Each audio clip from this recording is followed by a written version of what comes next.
Investigations, special reports, analysis, and breaking news. Premium Times, the leading multimedia news platform, brings to you every minute stories that helps you make informed decisions and hold public officials, individuals, and organizations accountable. We have cartoons, videos, podcasts, and other interesting content for your delight. For timely update on politics, entertainment, sport, and business, visit our website on www.premiumtimesng.com and follow us on all our social media platforms. Don't miss out.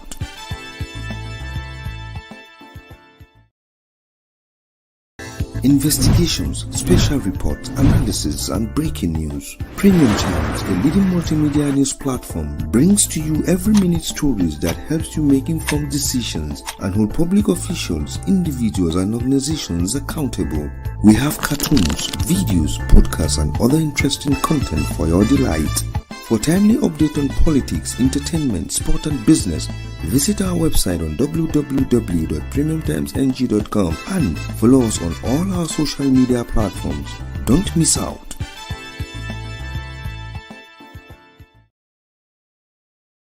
Investigations, special reports, analysis, and breaking news. Premium Times, the leading multimedia news platform, brings to you every minute stories that helps you make informed decisions.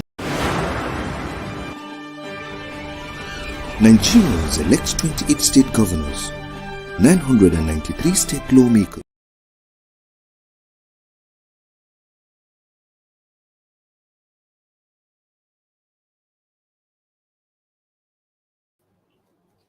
Good afternoon and welcome back to Premium Times Election Special. My name is Chiamaka Okafor and we are here in the studio joined by Akintunde Babatunde, who is the Program Director at the Center for Journalism, Innovation and Development.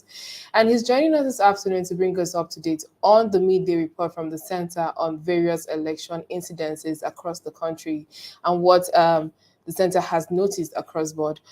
But before then, I'd like to let us know that YAGA, the election CSO, the election monitoring CSO, and everything elections, of course, in Nigeria, has observed that there's been widespread vote buying in 8 states in Nigeria.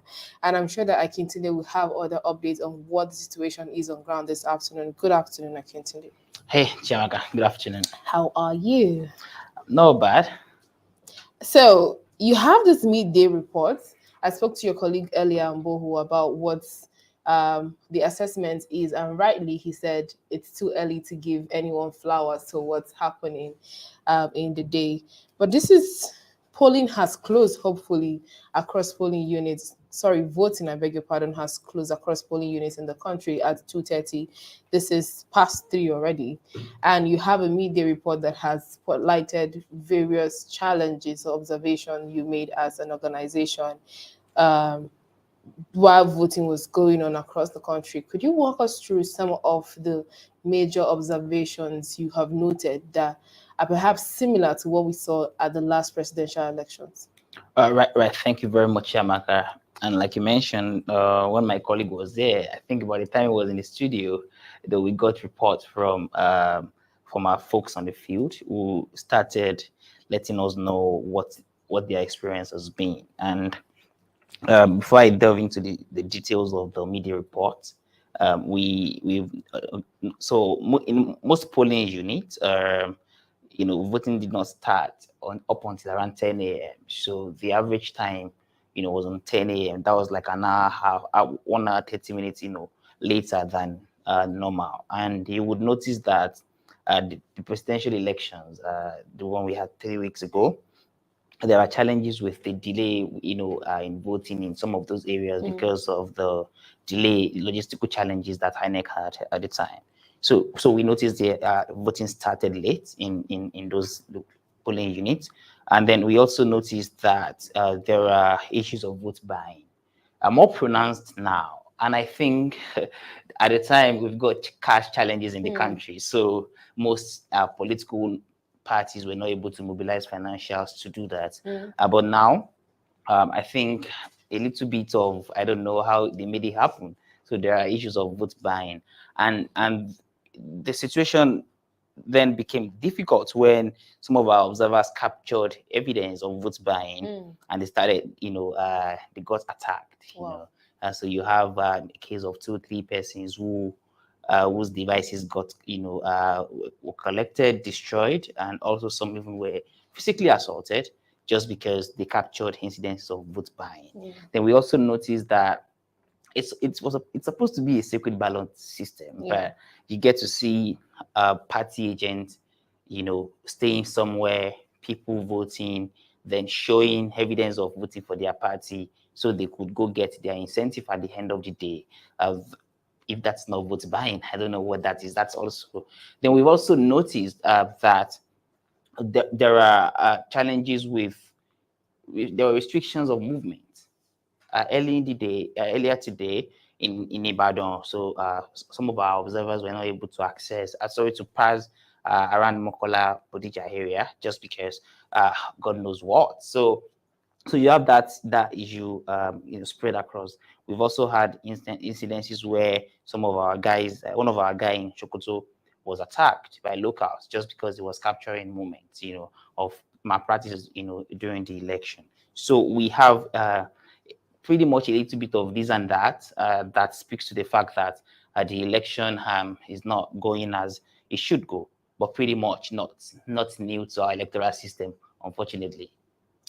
Low voter turnout has been top of the news today, from Anambra to Oyo to Nasarawa to Bauchi, I think, and Port Harcourt, Zamfara, I think, a few other places across the country. But we've heard, comments about low voter turnout. And I always like to tie it back to the presidential election and also the cash crunch. So this is it, two of it. Tying back to the presidential election will be to say that, do you see that Nigerians are losing trust in the system entirely? Because then the momentum we saw at the presidential elections seemed to have waned today with the outcome we're seeing, including in Lagos as well. Of course, I can't not mention Lagos.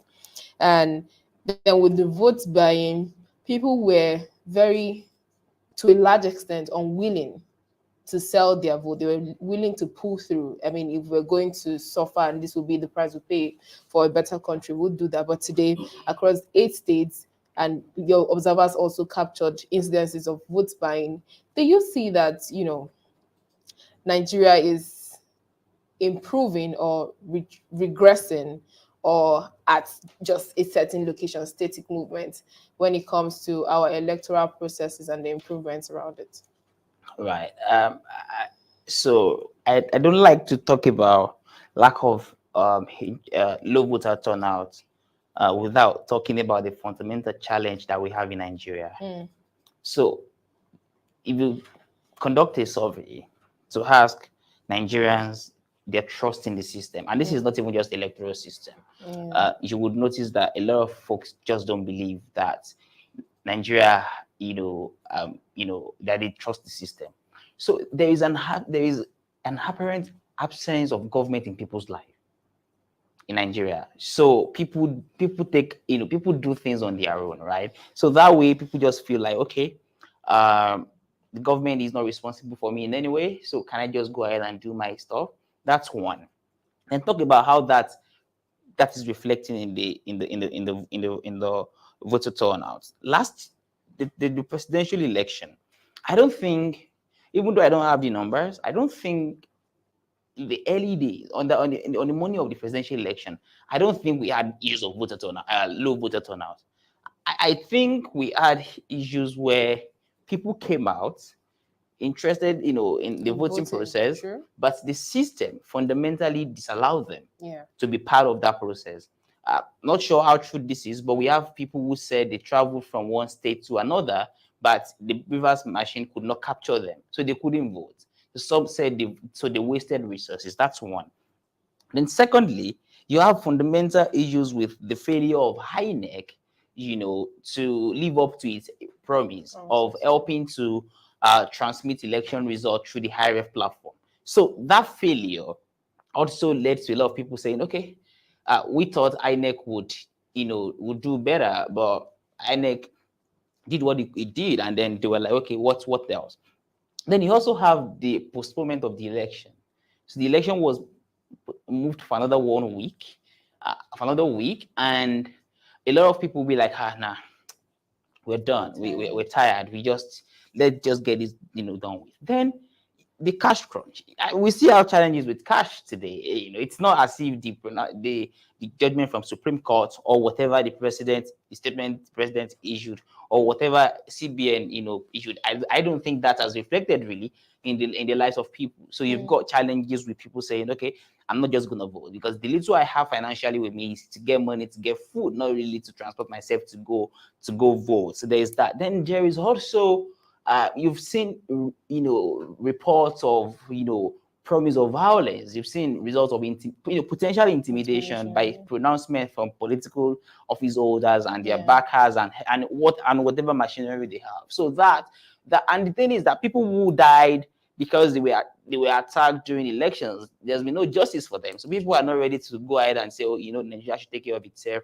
I'm not going to put myself in harm's way. So you have that challenge. So then the question of people still very hungry, about the outcome of the last elections. Some people believe it was rigged. Some people believe. So there are challenges, so people just feel like, okay, we can't do this. Then you also have challenges in Lagos where, have these oral festival, then, and I also saw some news, some tweets that people say that if they are not a member of a particular ethnic group, they are not allowed to vote. So you have challenges with that. So, and we can't, totally remove those fundamental issues from what's happening, because people just feel like, can I just stay at home and be with my family and be safe, other than being attacked or, not even returning home if they go out to vote. I'll come back to the issue of not voting if you're not a member of a particular ethnic group in Nigeria. I'll save that for the last because it's an important question we need to have. But back to your midday reports, the attacks on media and observer groups. I remember vividly security officials and agencies in Nigeria had promised to protect everyone who was involved in this process. And not that they are doing us a favor, because this is their JD, it's a job description, take care of, to protect life and property of Nigerians. And then we turn around to see that people are being harassed by state facilities. By state facilities, I mean the police, the DSO, whatever group they may turn out in. But what was the experience of your observers who were attacked today in line of duty?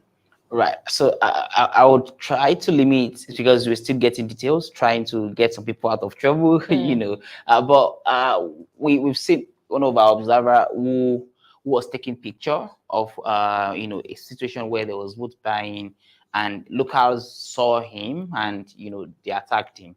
We've seen there was one who was arrested by the civil defense in Osun State. We try to see how we can get him out. We have observers who just went off the radar. We just couldn't reach them. Then later they said, oh, they were being questioned by big politicians in their area. So you also have evidence of state actors saying observers cannot access a particular area just because they are not allowed to do so. And I think pretty much we have not less than 7 to 8 of those incidents today, just before I came downstairs to the studio here. So you will notice that when we have people spread across 31 states, and then we already have about 6 to 7 or 8 realities of press attack from our own observers, then that is a big problem. That is a cause for concern.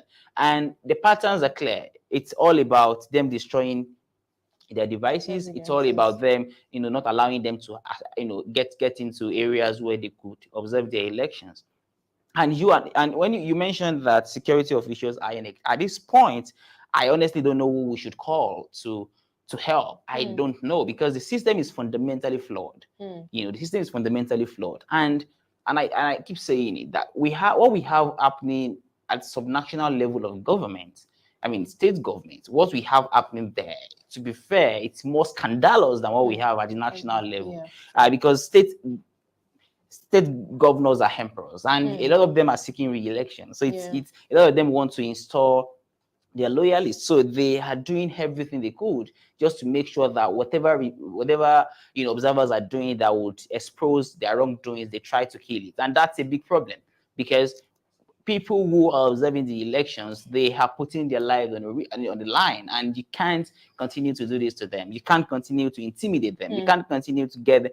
And if the government, if they are sincere about giving Nigerians a credible elections, then I think um, when we have evidence of attack on the press or attack on observers, then there should be clear consequence for that. But there has been no clear consequence in the past year. So they are emboldened to continue to do it because they know that when they do this, people will just rant and that flies. And that for me is condemnable. And I think we should start thinking through how to deal with that. Valid point you've made there, Kintende. What were the observation you as an organization came up with for, I think, all parties involved really in this process? Uh, so so one INEC again, logistic challenges, was machine malfunctioning. That I mean that's also one problem, and I'm not sure. I don't want to foresee the situation where results will also not be transmitted. If that's happening, then we also have challenges with security officials just acting like they don't care. Just letting things fly. Then you've also noticed incidences of information disorder, fake news flying, people circulating results, people circulating manufactured results. You've got that. We're also trying to ascertain the veracity of some of these claims.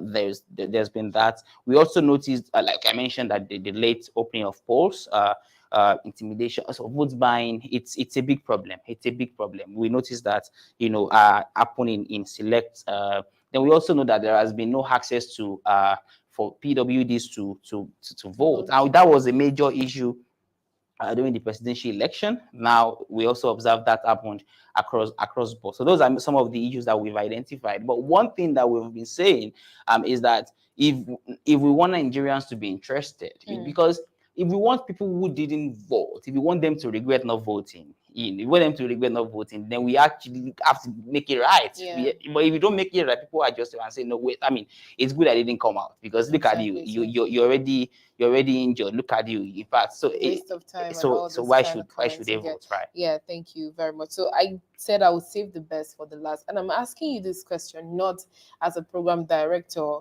but as a citizen of Nigeria who is concerned about where we're headed as a people. And so, what do you make of and I mean, this is not pointing in any direction. It could be happening anywhere.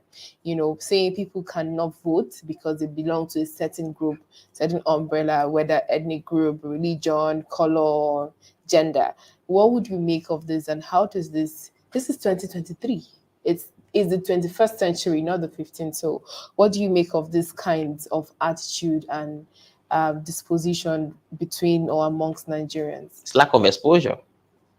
I mean, people are just living in the 10th century. It's part of me because I mean this is Nigeria where when we get to see a Nigerian was aspiring to be prime minister in the UK, and we were all rooting for her. Oh, go girl, go Nigeria, right? Yeah. But in our home, we are here just people are not exposed, and people are also being intellectually dishonest. When it comes to these issues, and I say this because. Nigeria is a country that is very important, not just because of its size, but also because of the quality of people that are there. And if you look at the international space, you get to see Nigerians aspiring to become, members of parliament in other countries. You get to see Nigerians planning to leave Nigeria to get a permanent residence where else. And so you can't, on one hand, aspire to be a global citizen, and on the other hand, in your home, say, oh no, someone is from somewhere and they can't be anything. I think it's lack of exposure, and I also think we need a day or a day or two to have. When you go to university, you have orientation, right? We need to reorient, you get people to know that these politics of division, it will take us nowhere. I mean, it will take us nowhere. I see it, and unfortunately, I see people who I also think should know better. Because personally, I don't look at people from the lens of where they are from. For me, it's about what you are able to do, and you get it done. So we cannot continue to say, oh, if you are from A, you can't be this in A. If you are from B, you can't be that in B. I think it should be criminal offense. But again, I also don't trust the government. So I'm afraid, but I think I condemn it in every sphere. This should not be a conversation now, because when COVID happened, COVID did not spare anybody from any particular group. When if you look at the multidimensional poverty index right now, it didn't say, oh no, people from no, bad governance affects everyone regardless. Good governance will affect everyone regardless. So why should we be bothered? But politicians in Nigeria, they are smart. I mean, they are criminally smart. They try to play politics of division. They weaponize poverty, and people who are at the receiving end of this governance deficits are the enablers of the division. And when you look at them, people who are saying this, they have their children, aspiring to become something elsewhere in a society that works. So if you are a Nigerian and you're saying someone from A cannot vote in B, then you also don't deserve to be anywhere and aspire to be anything. So it's a reality that we need to fight against, with everything we have. Thank you very much, Akintunde Babatunde, for joining us this afternoon on the show. You've heard, several cases of election malpractices, if I dare to say that, from vote buying to intimidation to harassment of media presence and observers across the country. And that has been the case all over the country. Results are starting to trickle in. Collation is happening in different parts of the country. And we will be joined by Kemi Adelagun from Lagos to bring us up to date on what's happening in that part of the country. Good afternoon, Kemi.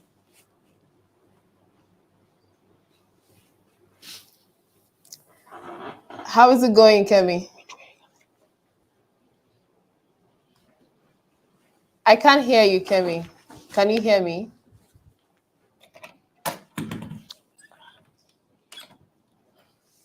Can you hear me? I can't hear you. That's wow. Could you log out if you can hear me? Could you leave the studio and join again? Yeah, thank you for that. I will bring up Olua Fermi Omoni, who is in Ogun State. Fermi, can you hear me? Yeah, Chamaka, I can hear you. Good afternoon. Hi, good afternoon to you too. What's happening?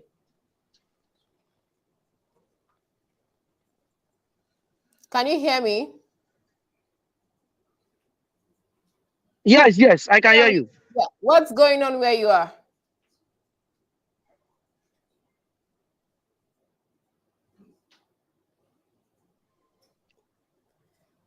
Hello, can you hear me now? Apparently, our reporters are having network glitches where they are. We'll take a quick break now. When we come back, we'll try to get them on board again to discuss the happenings around the various states where they are reporting from. Please stay tuned.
My name is Ambassador Rashida Adama Abdullah Isa.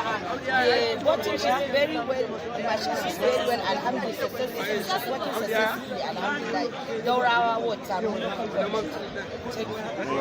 My name is Ambassador Rashida Adama Abdullah Isa. So the truth is, INEC did not inform anyone or the estate that the voting was going to be outside. INEC asked for access codes to come into the estate, and they were given access codes.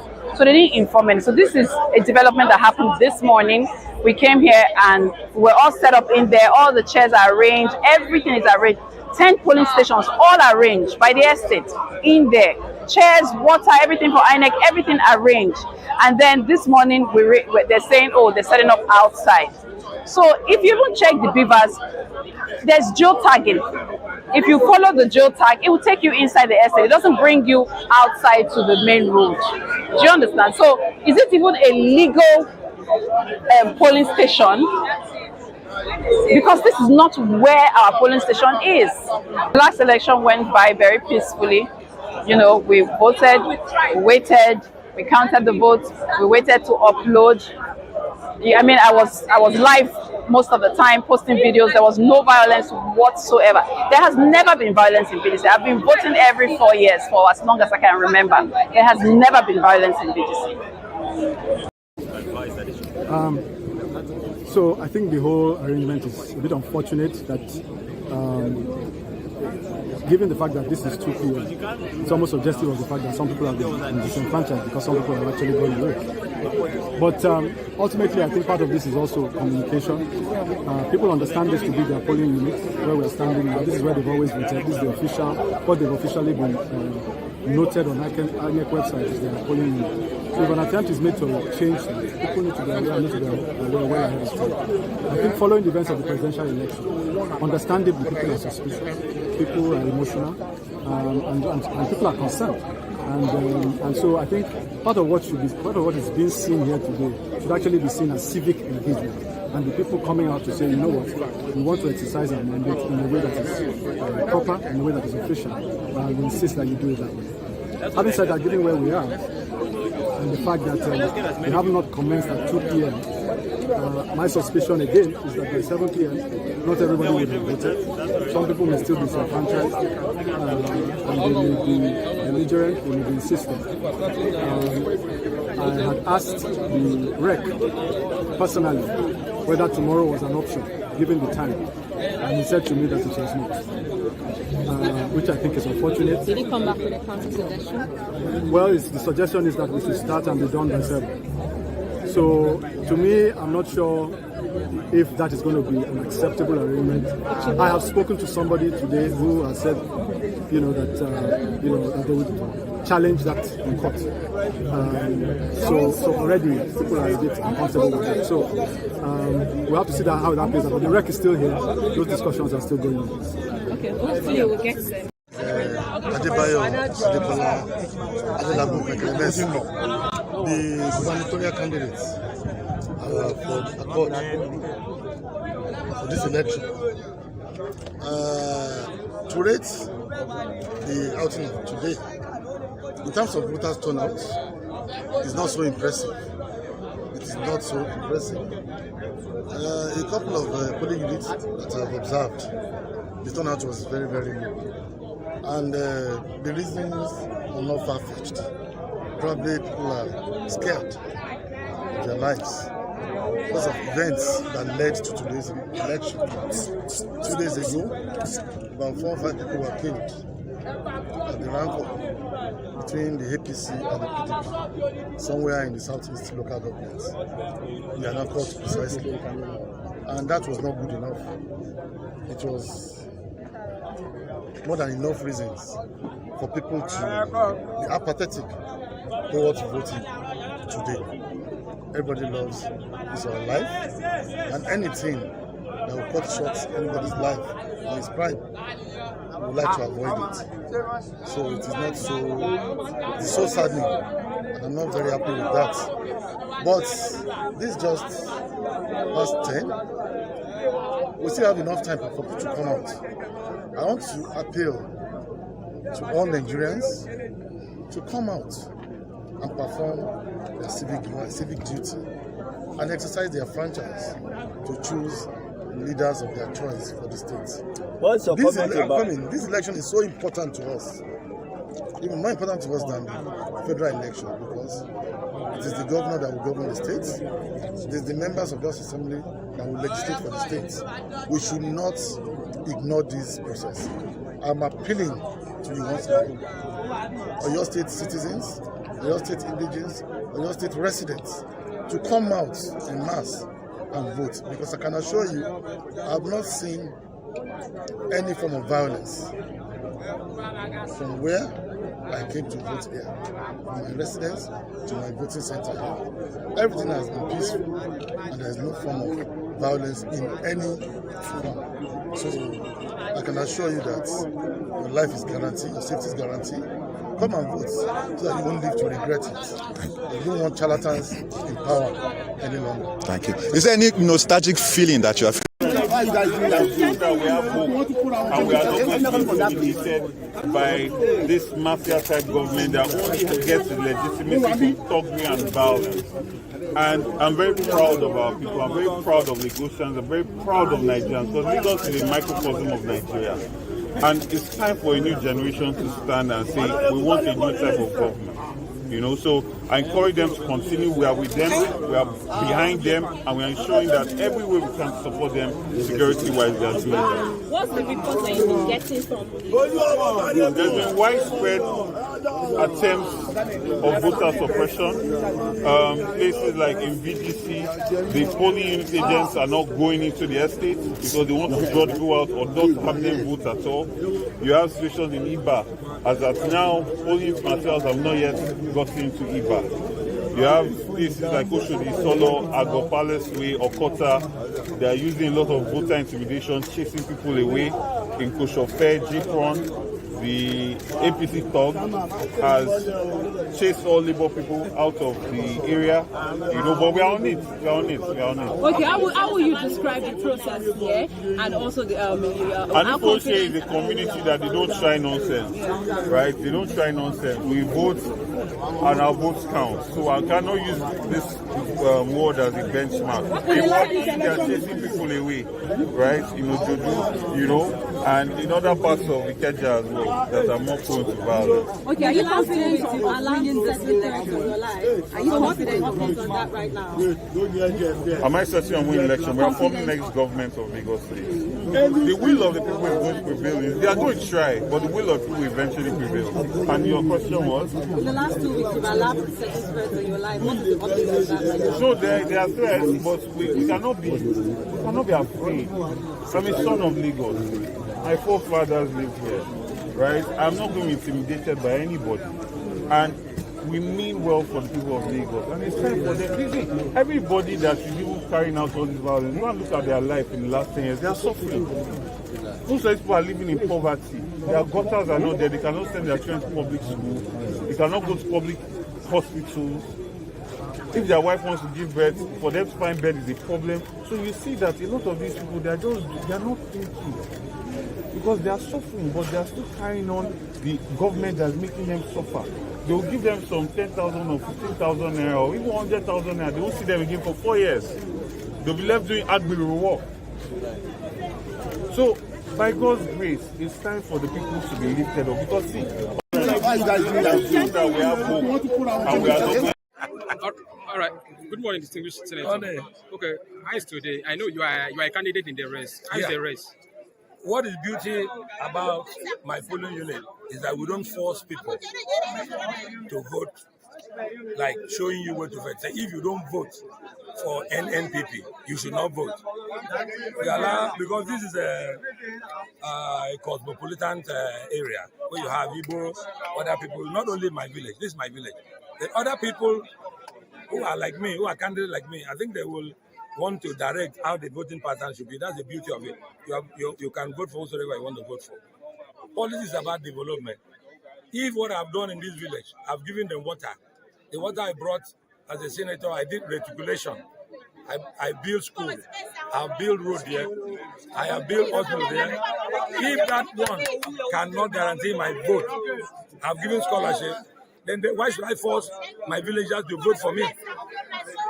Either I have not done well, or they are independent-minded. They can vote whoever they want. Okay. So the beauty is that it's going on well. I was worried about other areas. I got information about other areas. Okay. The Senator, we understand that during the presidential election, you lost your polling unit to Labour Party. If that happens today, will you accept? Still accept. I have no option. You know why? Because Igbo people, excuse me, the next one poll is the mechanic village.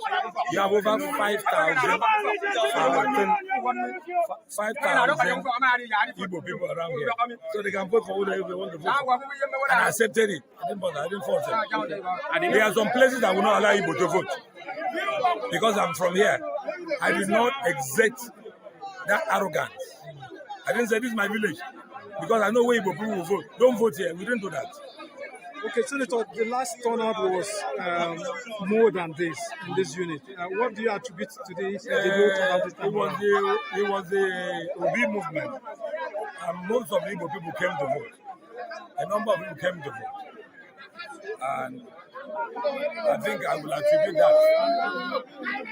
The movement of Obi and all that. Of the mechanic village to the voting center. They live here, they work here.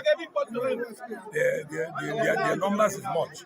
Normally, okay, distinguished Senator, if at the end of the election and the result is announced, would you accept if the result doesn't favor you?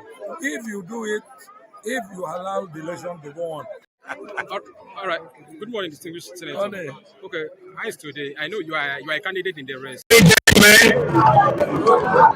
have just witnessed my casting of my own votes this morning. My wife and I are happy with the from INEC. We are happy with the level of turnout at this polling unit. You can see that I'm told that they came right on time, and voting is on.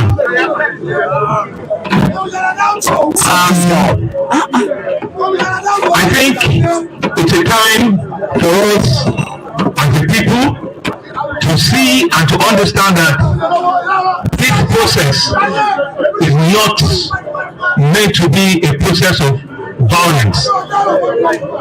Election that leads to a democratic process is the best form of the validation of what true democracy should be about.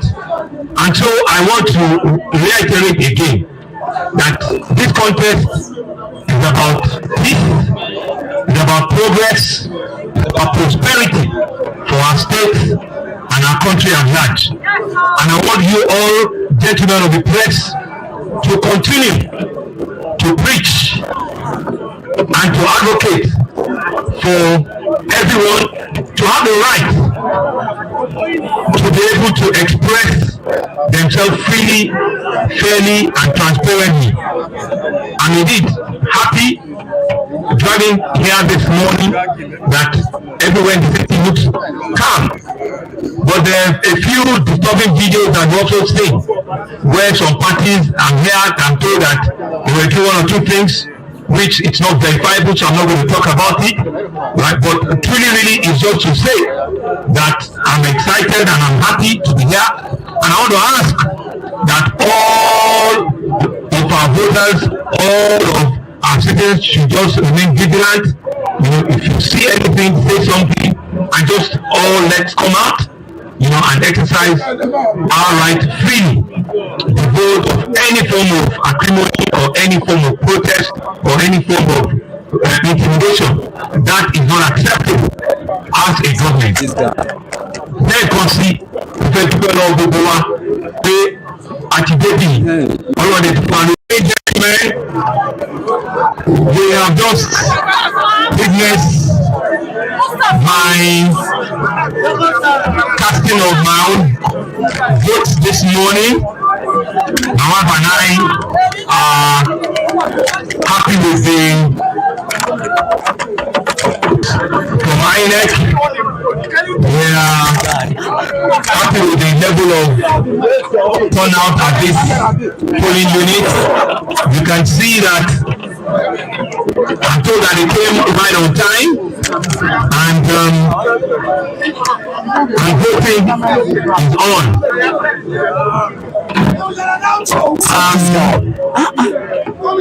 I think it's a time for us as the people to see and to understand that this process is not meant to be a process of violence. Election that leads to a democratic process is the best form of the validation of what true democracy should be about.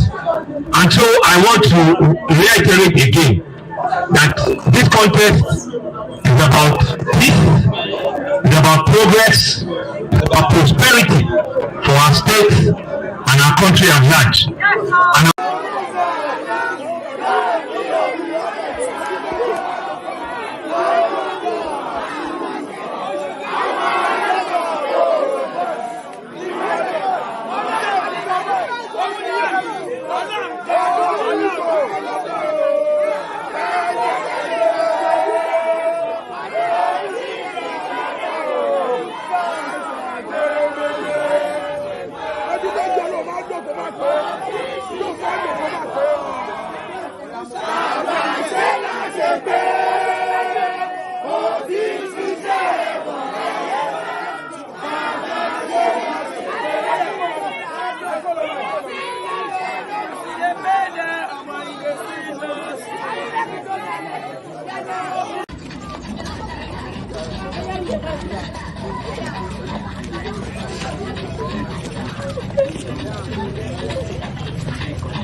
The second one that is serious is from Ihiala local government area, where government officials brought in armed thugs to the secretariat. The thugs have been arrested. They are 5 in number. 5 pump action guns have been recovered, and the thugs have been detained. We did warn from the onset that we will not tolerate thugging, we will not tolerate smashing of ballot boxes, and we will come down hard on anyone who violates the electoral act.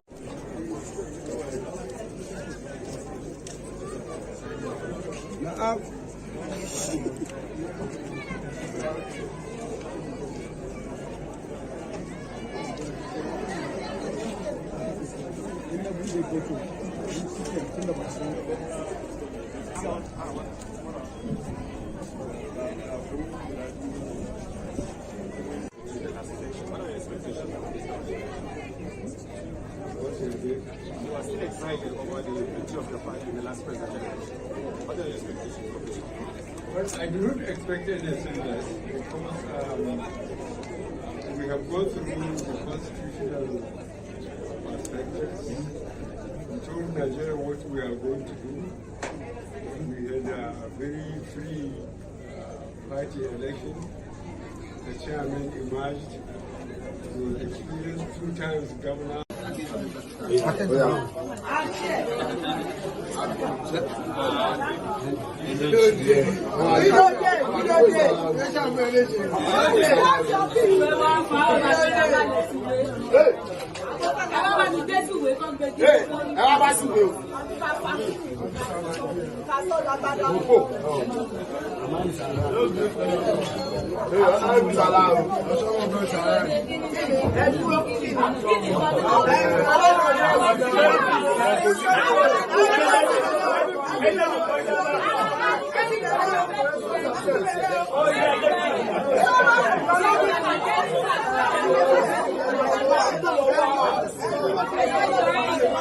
You believe in God, and when you know that people are suffering, you want to take them out from poverty. you want to fight their cause. You don't just want to be in the House of Assembly, just talking without anything. Some of them, they give them constituency allowance. They are not spreading it on the communities. They just enrich their pockets. And for this cause, I have to come out as a woman. Because every man comes out from the woman. And I have to fight it. It's a time of liberation. It's a time of revolution. We have to fight for it. We are mothers. We are not happy the way our state is being run. We are not happy the way our constituency is being run. And for this cause, I have to stand up. And I'm standing tall, edge to edge. Okay, so in the last election, the presidential election, and now the House of Assembly election, how can you rate the efforts of INEC in this process, ma'am? Well,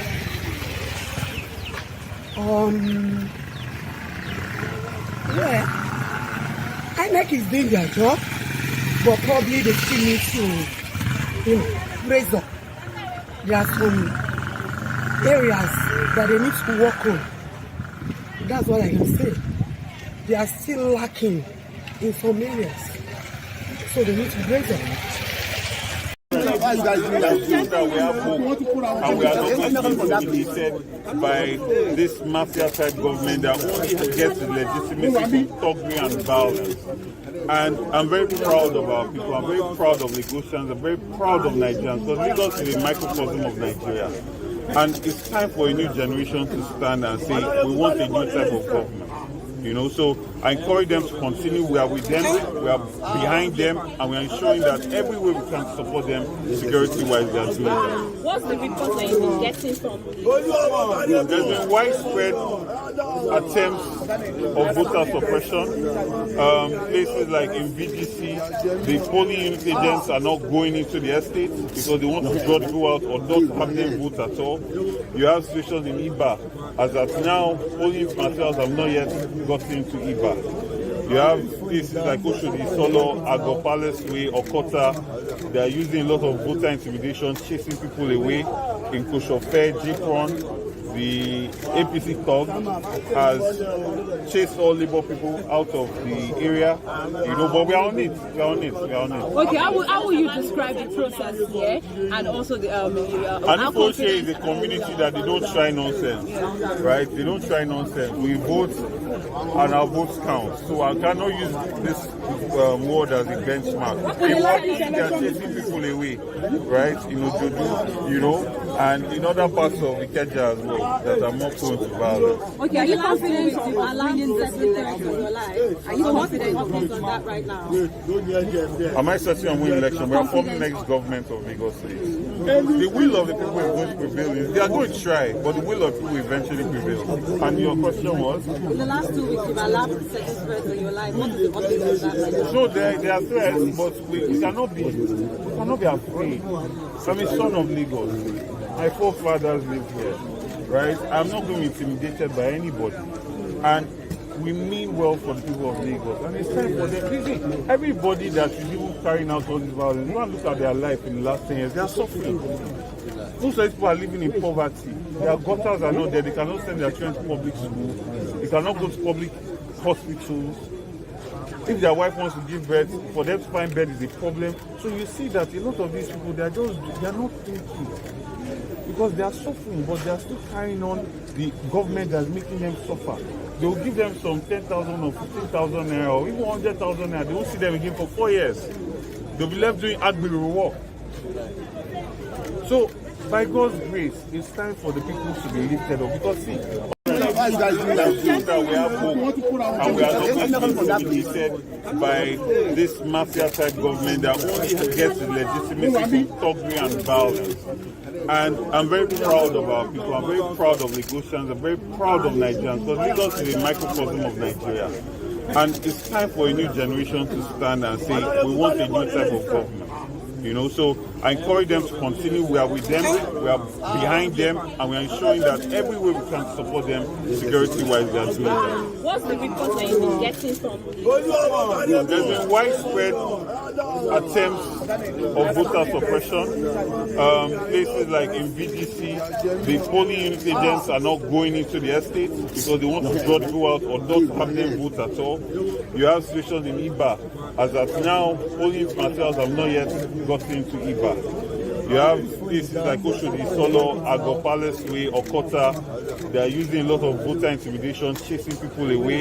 In Koshofe, Jifron, the APC thug has chased all Labour people out of the area, you know, but we are on it. Okay, how will you describe the process here and also the Anifolche is a community that they don't try nonsense, right? They don't try nonsense. We vote and our votes count. So I cannot use this word as a benchmark. They are chasing people away, right? You know, and in other parts of Ikeja as well that are more prone to violence. Okay, are you confident of allowing this election in your life? Are you confident on that right now?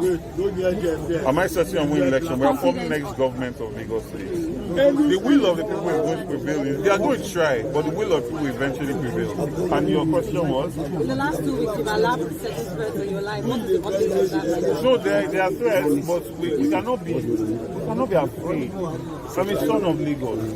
My forefathers lived here, right? I'm not going to be intimidated by anybody.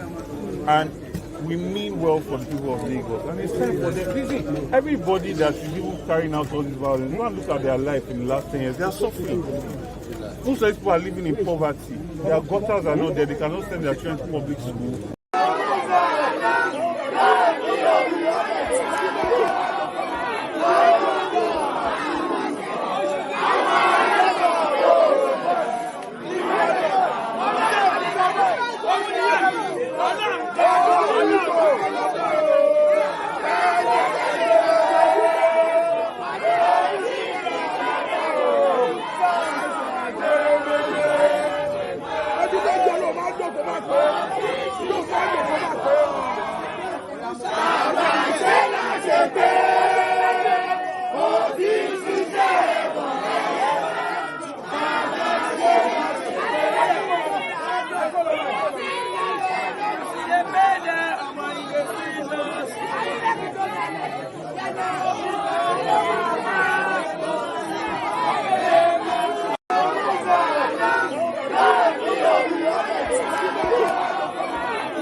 The second one that is serious is from Ihiala local government area, where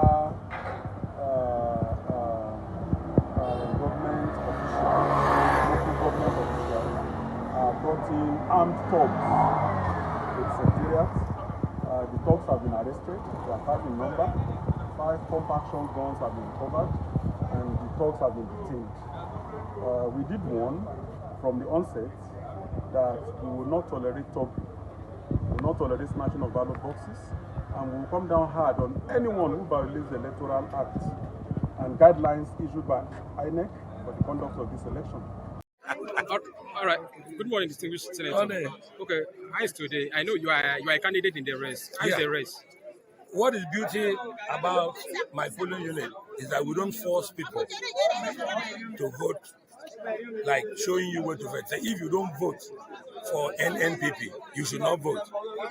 We allow, because this is a cosmopolitan area where you have Igbo, other people, not only my village, this is my village. The other people who are like me, who are candidates like me, I think they will want to direct how the voting pattern should be. That's the beauty of it. You can vote for whoever you want to vote for. Policy is about development. If what I've done in this village, I've given them water. The water I brought as a senator, I did reticulation. I build school. I build road here. I have built hospital there. If that one cannot guarantee my vote, I've given scholarship, then why should I force my villagers to vote for me? Either I have not done well, or they are independent minded. They can vote whoever they want. Okay, so the beauty is that it's going on well. I was worried about other areas. I got information about other areas. Okay. The Senator, we understand that during the presidential election, you lost your polling unit to Labour Party. If that happens today, will you accept? Still accept. I have no option. You know why? Because Igbo people, excuse me, the next one pool is a mechanic village. You have over 5,000 Igbo people around here. So they can vote for whoever they want to vote for. And I accepted it. I didn't bother. I didn't force it. There are some places that will not allow Igbo to vote. Because I'm from here. I did not exert that arrogance. I didn't say this is my village. Because I know where Igbo people will vote. Don't vote here. We didn't do that. Okay, Senator, the last turnout was more than this in this unit. What do you attribute to this? It was the Obi movement. And most of the Igbo people came to vote. A number of people came to vote. And I think I will attribute that. The movement of Obi and all that. Of the mechanic village to the voting center. They live here, they work here. Their numbers is much. Normally, okay, distinguished senator, if at the we have just witnessed my casting of my own votes this morning. My wife and I are happy with the from INEC. Yeah.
Welcome back to Premium Time Selection Special. My name is Jamakal Kafo. We will be joined again by our reporters in Enugu and Ekiti State to bring us up to date on what's happening. We understand that results are starting to trickle in, and so we'll want to hear from them directly what's going on. Hello, Chinagoram, can you hear me?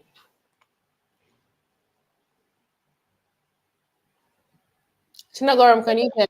Yes, I can. Good afternoon or good evening. Yes, I can. Good evening to you too, Chinagoram.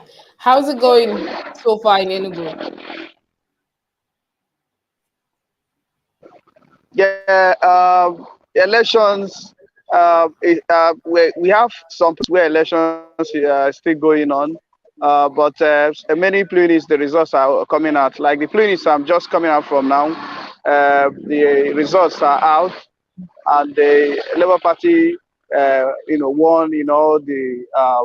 The different elections, the governorship, the the House of Assembly, and then the Senate, because we know that Enugu senatorial zone, this place I am standing currently is under Enugu senatorial district, and the election will be holding today because they could not hold it last time because of the death of the Labour Party candidate who was killed by gunmen. What you say elections are still happening in a few polling units in Enugu State. Did I get that Polling correctly? units, but if you're polling some other, yes. And the results coming out so far, what are they looking like? Do you have details on that?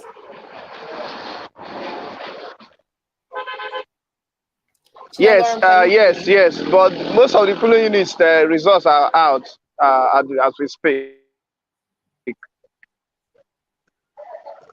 What are the details you have on this results? Can you hear me? I can hear you now. What are the details you have on the results?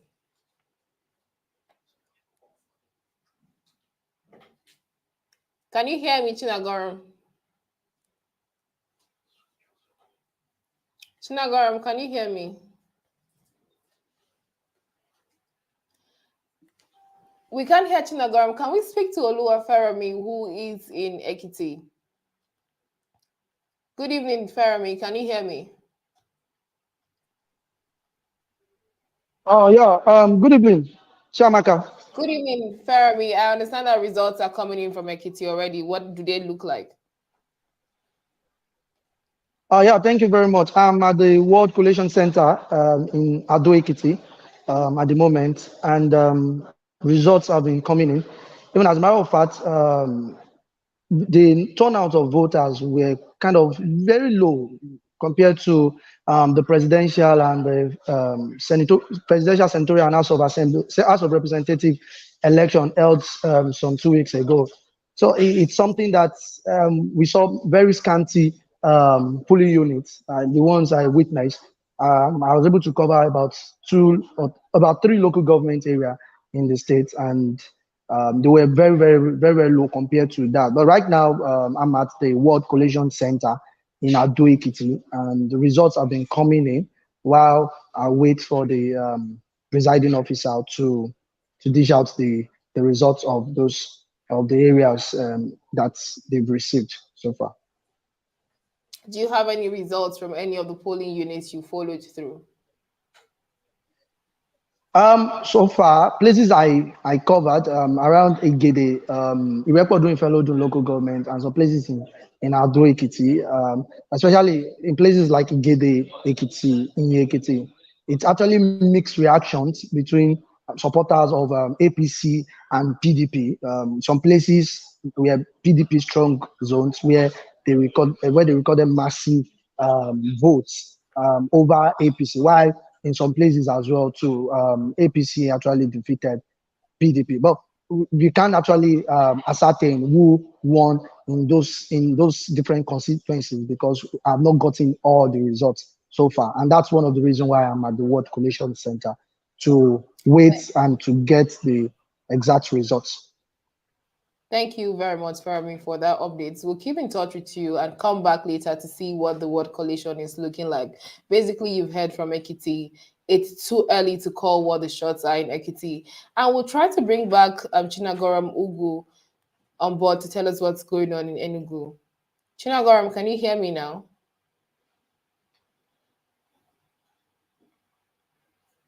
Chinagoram, can you hear me? Unfortunately, we are unable to get Chinagoram to join us. We are joined in the studio this evening by BC Abidoye, who is Premium Times' assistant managing editor, to help us analyze the results that are coming in so far and what, of course, possible projections are or could be as we wait results that are coming in. And already in Lagos State, the Labour Party governorship candidate has lost his polling unit to the All Progressive Congress candidate, who is the current governor, excuse me, of the state. And we also see that the governor has won his own state as well. So big question there is, do you see that all the clamors, the LP top to bottom, and all the clamors to unseat the establishment is taking a backseat? Well, it's not really a surprise. What was a surprise there was the outcome of the first round of elections. And once you stagger your elections, you know that the outcome of the first round will always cast shadows over subsequent rounds of election. That is just what we're seeing now. So Mm. apart from the lower turnout vote, voter turnout that we have seen across the state, even in Lagos too, I think we have experienced that too. Yeah. But the other thing that staggering your election does is that it allows the parties to know their areas of weaknesses and then devise their own means of redressing that. So from what we have seen in Lagos too, we have heard about suppression of voters and all other things, and the general bandwagon effect, whereby if you are on the, if you're on the losing side in the first round of elections, you are likely to suffer demoralization, and then you lose your enthusiasm. You don't want to just go out. Many may not just turn up for the subsequent election. So I think that must have affected what is happening in Lagos. The other thing is that, from the 25th, between the 25th and until yesterday, you saw the sort of other factors that have come in to just the form of campaigns that have been going on, and it has given maybe the state government and then the other side ample time to just see how they can redress the situation and reverse the situation. And I think we are seeing the result in some of the results that have come, that are coming out now. Yeah. So I'm going to walk us through a few results we already have up on our website, and it looks like the IREV is working now. A lot of results are being uploaded on INEC's results portal. And here on Premium Times' website, there's a result coming in from Gusau. This is Zamfara State, of course.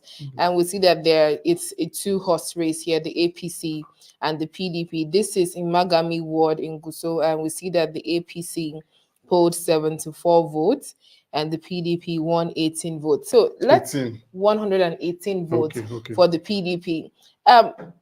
Tell us what this may perhaps represent in the larger Zamfara State's outcome at the end of the day. I know it's too early to call, but this, of course, provides a direction of what is possible and what may be in the end. So what do you think about this figure? 74 for APC and 118 for PDP. Yeah, well, that's really, it's a bit surprising, but you have to just understand where in the state that polling unit is located, because in spite of the dominance of the APC in the state, they've held the governorship. They've always won governorship elections in the state, apart from the last one that was annulled. The one is two, APC one is two, but because they did not conduct valid primaries, the Supreme Court gave their victory to the PDP.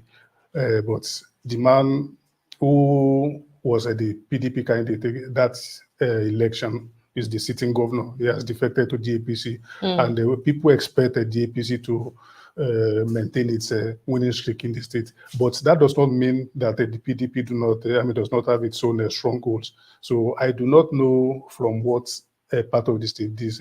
That's good. So that's actually the state's capital. The state capital. That's the central district. I think the PDP. I think they are a formidable force in that state.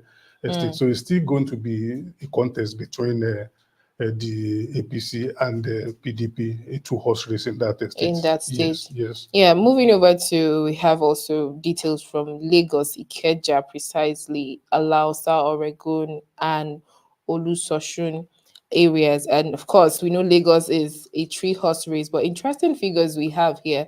So the APC has scored 67 votes, Labour Party 25, and PDP 2 votes. 2 votes. Yeah. Where does this leave Jandor in Ikeja? Yeah, it's like from what we saw from the first round of elections, the PDP is a depleted force.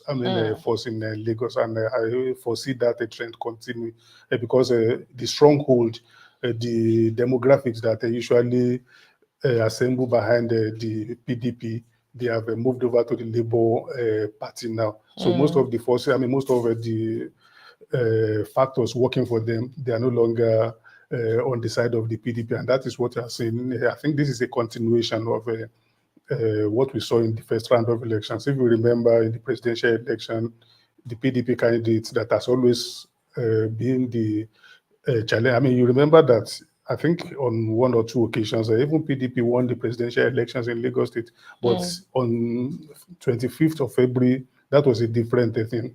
The Labour Party has upstaged the PDP in the state. So we do not really expect the PDP to do very well in this election. So it's still going to be something between the Labour Party and the APC. So this is not really surprising for.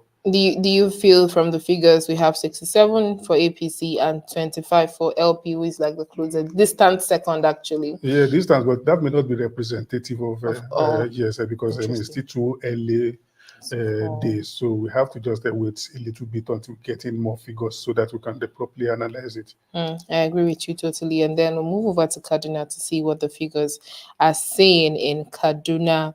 And I'm sure the current governor, El Rufai, will want to deliver for his party. And it looking like that may happen or may not. But like you said, it's too early to call. I may not be representative. So in Kaduna,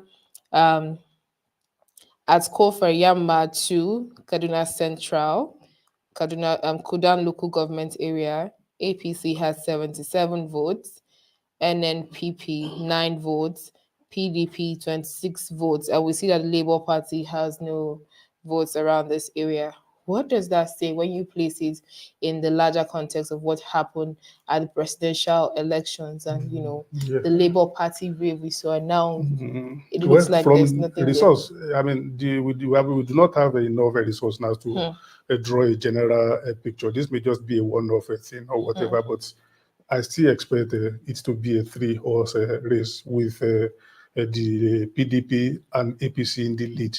The Labour Party, I think they are a little restricted to the southern part of the state and maybe some parts of Kaduna.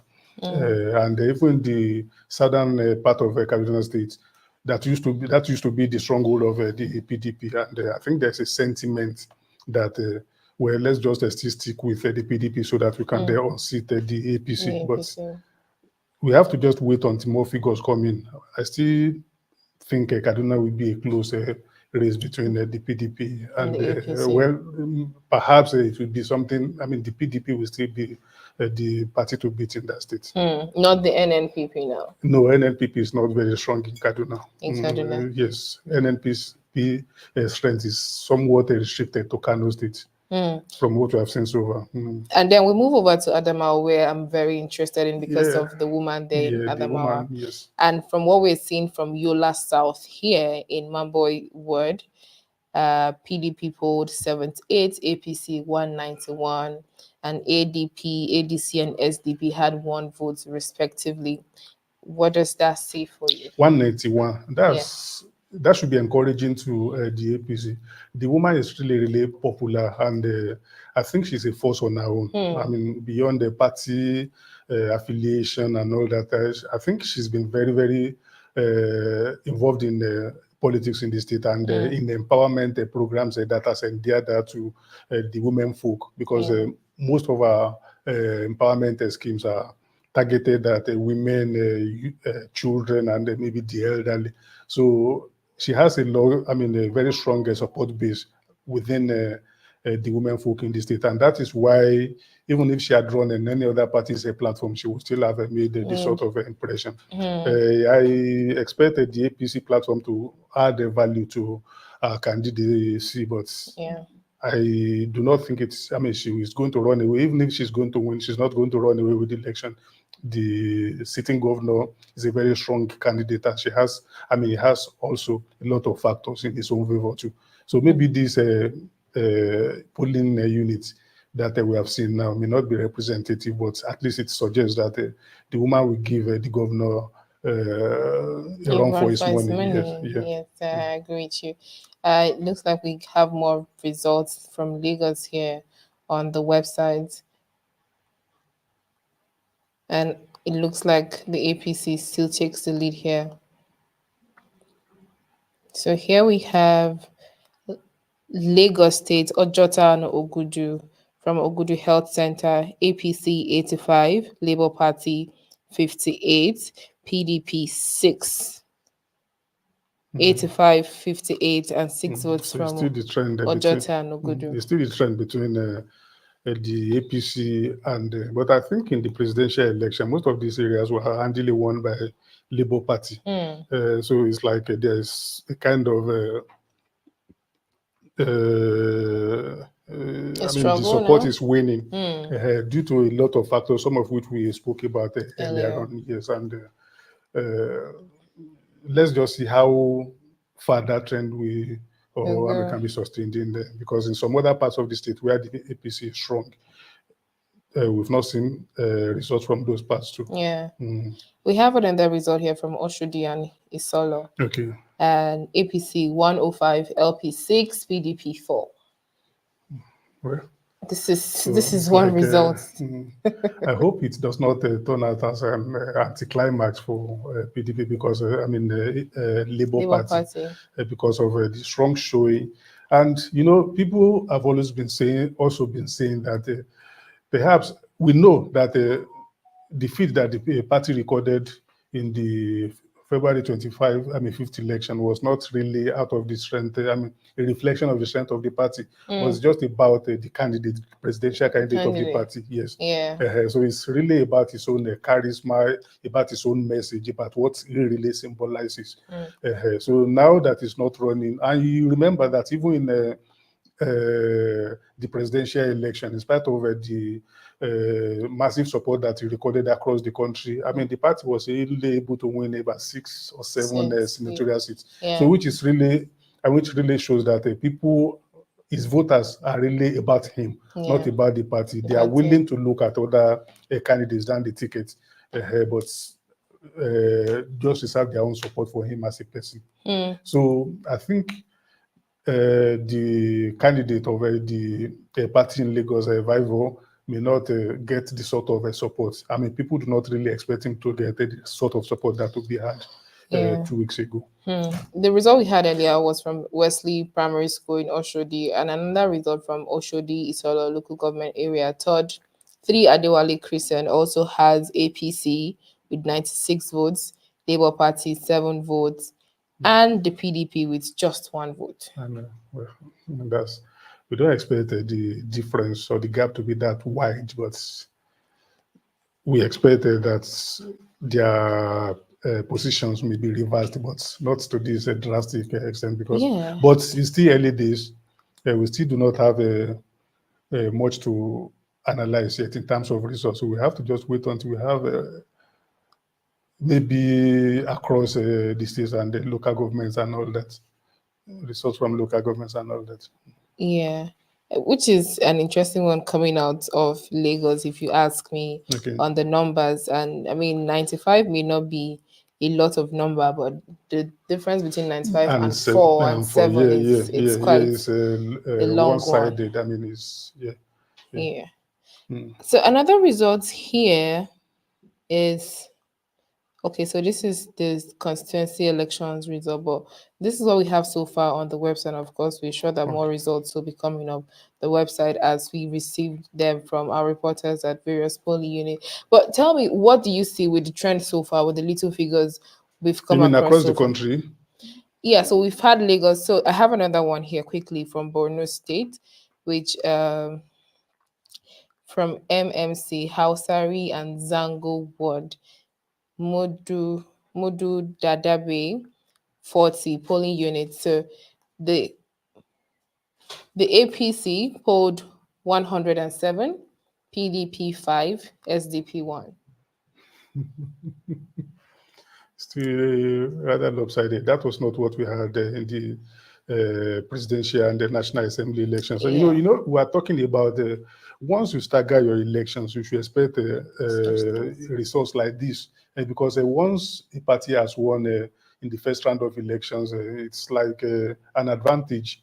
It usually affects how it performs in the subsequent polls. And a lot of people, for them, once the presidential election is over, the general election is over for them.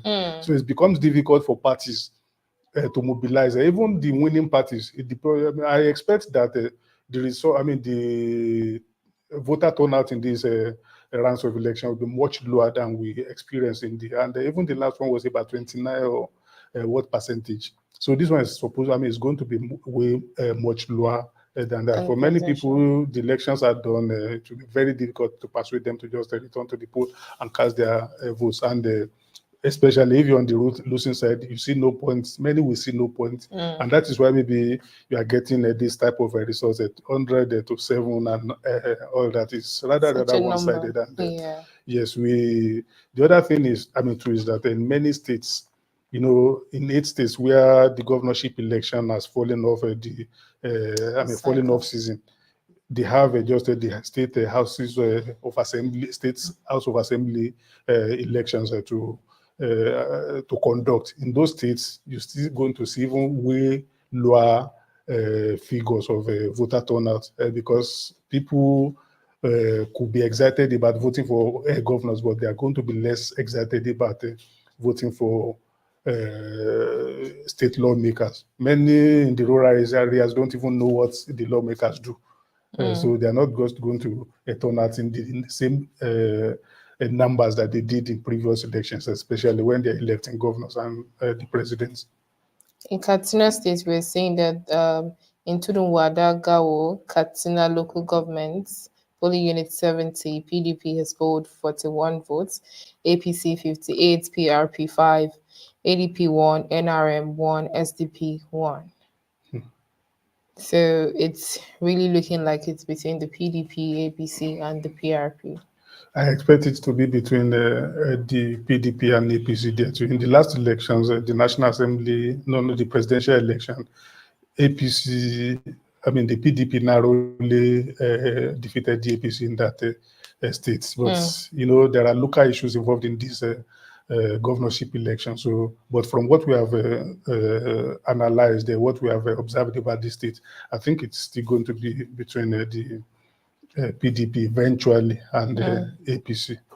We're not seeing any results from the South or Southeast yet. However, another result from Katsina local government, Dagagia Ward, Miongwa polling unit, APC polled 149 votes, PDP 26, Labour Party 1, ADP 1. Still the same. In this type of, I mean, this round of election, incumbency becomes another strong factor. If you're an incumbent in the state, because when everybody is demoralized and people are not coming out, they will have the capacity to just provide, to take voters, to get more voters, more of their supporters to the polling units, to the polling stations. But the other parties may not have that resources, and if they are just banking on the enthusiasm of the people, then it's going to really affect what results they get. And that is what we are going to see in many states. The incumbents, the parties of the incumbent parties, they are going to do better than they did in the first round of election. This one. Because, of course, everyone has gone home to their drawing table to get their assignments done properly. That is it. So these people can still find a way of mobilizing their own supporters to just go. I mean, numbers different from what the opposition parties in those states can do. Yeah, and that point you made now is seen in the number 149 for APC and 26 for PDP. That's quite a stretch. Yes, it was not in any way like what we had 2 weeks ago.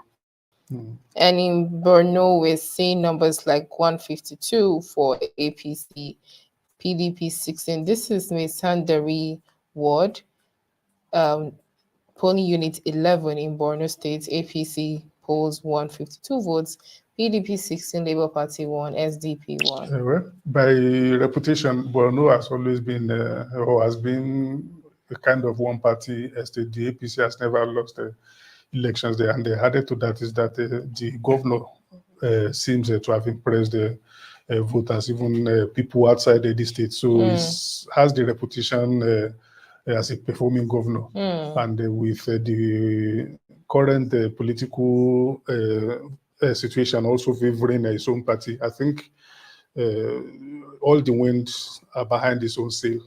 Yeah. So we'll hold on there with you, Mr. Bidoi, and quickly join Kemi in Lagos to find out what's going on, where she is, and if coalition has started in Lagos. Of course, it has started, but more details where Kemi is to ask what's going on. Good evening, Kemi. Can you hear me? Yeah, good evening. Good evening, Shamaka. How is it going, Kemi? Um, so far, the voting has ended. Sorry, Kemi, So, I'm having a hard time hearing you. so is it better now? My mic is on. Oh. It's on. My mic Yeah, I is can on. hear you now. Yeah. Good evening, Kemi. Yeah, good Okay. evening, Shamaka. What's going on where you are? So I'm presently in Oshodi, Solo, local government area. So voting has officially ended for most of the polling units in this local government. Voting ended by around 2:30. So because I think because there is low turnouts, that's one of the factors that contributed to that. So presently the results are, some of them are pasting the result, but not all of the electoral officers pasted their results. So we have to just reach out to them, but not all of them. Some of them said no, that they are not going to allow us to take pictures of it. They said we should go to the ward. So I went to the Oshodi ward, so that many of the electoral officers are bringing in the ballot boxes to the ward for collation. So, but they are yet to start collation. So I left. So I'll probably go there later. Yeah, we have a few results that have come in from Oshodi Isolo area, and it's showing that the current governor, Sanwo-Olu, is in the lead. Too early to call anyway, but we see that he's leading the Labour Party candidates, who's like the closest second to him, and the PDP, a distant third. Do you think this will be replicated across board, given what you've seen at the different polling units you visited today and what will be happening subsequently? Sorry, could you repeat that question? A few results we've gotten from Lagos this evening is showing that the current governor is in the lead. Well, not in large numbers anyway, but of course, the Labour Party comes a distant second, if I may use the adjective distant, and the PDP, a very distant third, almost like not being part of the race. With what you have seen this morning or during the day across various polling units you visited, do you think that the Lagos State governor stands a chance of re-election? Yeah, it does. Although I can only speak for Oshodi, because I've only seen Oshodi's results too. For the other local government I went to, Ikorodu, Moshi, Ikeja, I didn't get to see any of the results except the ones I read online. So, but for Oshodi, he's really leading here in Oshodi. So yeah, they have Thank the you very results. much, Kemi. We'll wait for you to get to the collation center and see what's coming out of there. But for now, please stay safe and take care. Yeah, so back here in the studio, we continue our analysis with Mr. BC Abidoye on what the numbers are looking like, the possibilities, and of course, what's not possible. And we're just talking about Borno State and the number the governor is able to bring in there. And you're making a point about how he's viewed by a large majority as a working governor. Yeah. What has he done in Borno State that has earned him? I mean, different from what his other counterparts in other states have done and are seeking re-election. He seems to be in good standing. Yeah, I think, from due to the devastation that the state went through under the Boko Haram insurgency, Borno State is going through reconstruction. And the focus is just to ensure that they are able to stabilize peace, and restore peace and stabilize the state. And I think he's done much in the reconstruction aspect of infrastructure, schools, hospitals, and even taking people from the IDPs and back to their homes and all that. And I think he's been really, really widely praised, even by the donor community in the state. I think they have confidence in his leadership of the state and the way he's been directing the state. So people have really been praising him, and I think all the signs are going up about about reconstructing that state. So it's really, really been one of the governors that have been impressive in this current class of governors. Hmm. Yeah. We don't have any figures coming in from the southeast, like I said earlier, but APGA and PDP governorship candidates in Ebonyi State are alleging widespread violence and voter suppression. Do you see that there could be case for continuation of the elections in this part of the country tomorrow? For instance, I think Victoria, a certain community in Lagos would continue voting tomorrow. Okay. The name is running away from me now, but there is a community in Lagos where there will be voting continue tomorrow. Okay. And if this is the case, like Afghan PDP governorship candidates in Ebonyi are alleging voter suppression and violence, do you think that elections will continue tomorrow? Well, it depends on the number of polling units affected, the number of voters involved. If they are of significant numbers, then of course INEC will still have to do. I mean, we have to just reschedule voting in those areas. But if they are not significant, or especially if they look at the numbers, because they will continue the collation. If they look at the numbers and then discover that maybe the gap between the front runner or the leading candidate and the second is not one that can be covered by the figures from areas where the voting, where voting is disrupted, then of course they can just go ahead. But if the numbers are significant, the INEC has no other choice than to reconduct elections in those areas. Abia and Enugu are two very interesting cases in Southeast Nigeria, with Frank Weke Jr. of ABGA and Emmanuel Oti of the Labour Party. So Frank Weke, of course, is Enugu State and Emmanuel Oti is Abia State. And these are two strong forces, strong contenders in the races in their various states. What do you see? What are your projections around the elections in these two states with these two persons? Very popular person, just like Binani in Adamawa. These two people will, of course, be prominent regardless of the parties they choose to vie under. What are your projections? The factors in those states, there are a lot of factors. In the southeast, across the states, they take seriously the power rotation principle.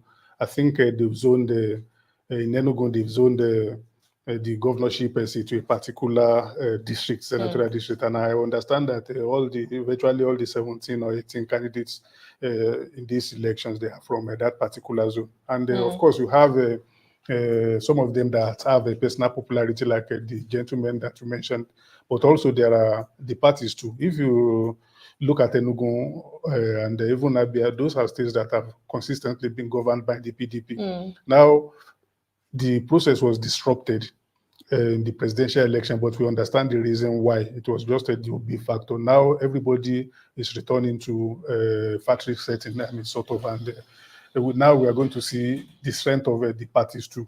What we don't know is to what extent the Labour Party candidates will be able to retain the support that their party enjoyed in the presidential election. And I think that will be the main factor. Yeah, but if they are like in Enugu, I understand there's an Edo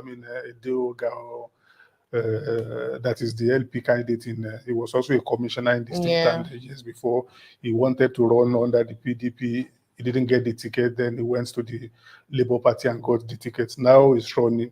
So we don't know to what extent that people who had voted the Labour Party in the presidential election, how many of them will still retain their support for him. So that will be the main determinant factor. Otherwise, I see the PDP as the party to beat in that. I still see the PDP as the party to beat in that state. I understand Mr. Nweke is very popular, but APGA is not as strong in Enugu as perhaps in Anambra.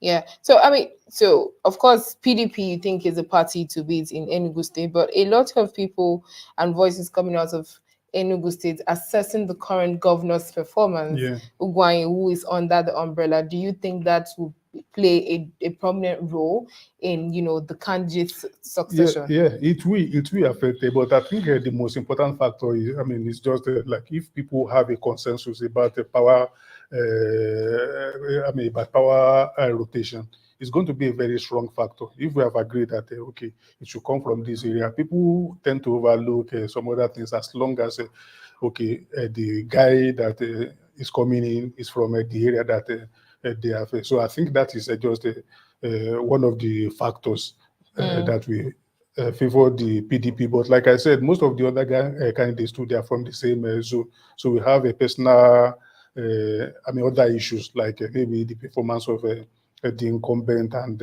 all that. But because the PDP is the most entrenched party in the state, that's why they will continue to receive attention.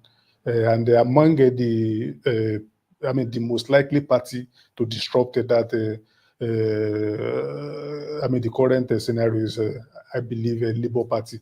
And I said, we still do not know to what extent the candidate of the party can retain the support that his presidential candidate enjoyed 2 weeks ago. So if he's able to just retain the bulk of that support, then it's really going to be, give the PDP a good fight. In Enugu State, you mean? Yes, in Enugu. And even in Abia, the situation in Abia is almost the same thing. You have a long reigning party. They've been in power. I think it was only briefly in 2007 that they lost the state to a party formed by the sitting governor, then Ojikalu. But immediately after the election, the governor, Theodore Oji, returned to the PDP. So it's just like the PDP has been governing that state since 1999. But there will be fatigue. There will be a lot of other issues about. Some people have assessed the performance of the governors. The administrations down the line to 1999. Many people have said they've not been impressed. So this is an opportunity for them to try other parties. But as far as we can see, the PDP will still, because of the connections that they have had and all that, they still retain some advantages. Interesting. So let's move over to the south part of the country. River State, of course, is a state we all are paying attention to, given what happened at the presidential election. We saw the outcome. This is the PDP state, and we saw what happened. And then candidates are also protesting alleged intimidation by the governor today again. And this was a similar case with the last election, that the governor was interfering and intimidating voters. What do you think will happen? Governor Nyesom Wike looks like he has lost favor and love in the sight of people of River State, and they may also want to make sure that his candidate does not emerge. Yeah, well, if we believe what we've read so far, and I think we have strong reasons to believe some of these things, because some of the civil society organizations and observers too, it's like the lends credence to some of these complaints that there were manipulations in the presidential election. But I think I expect more of the same. I expect to see similar results and then hear similar complaints after the poll. So I will still think that the PDP has the upper hand there, because I'm not sure the Labour Party candidate is of the same caliber. With due respect, she's a woman, she's a unionist, and she has a track record, but I do not think that she's in a position to offer the sort of a challenge that would be, as a person, offered to the status quo in the state, the political status quo in the state in the last election. So I expect Mr. Wike to still be able to show in his candidate in this election. The opposition is led now by the APC, and that party too has its own internal issues.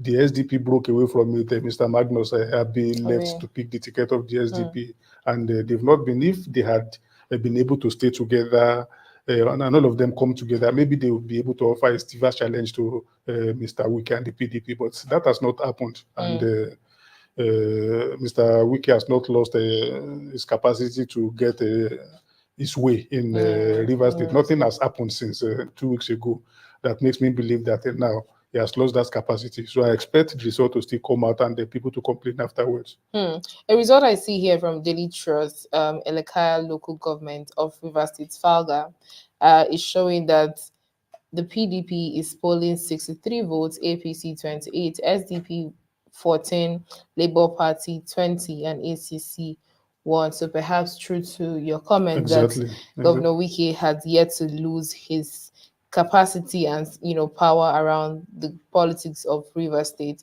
Perhaps that might be the case for the elections in Rivers State.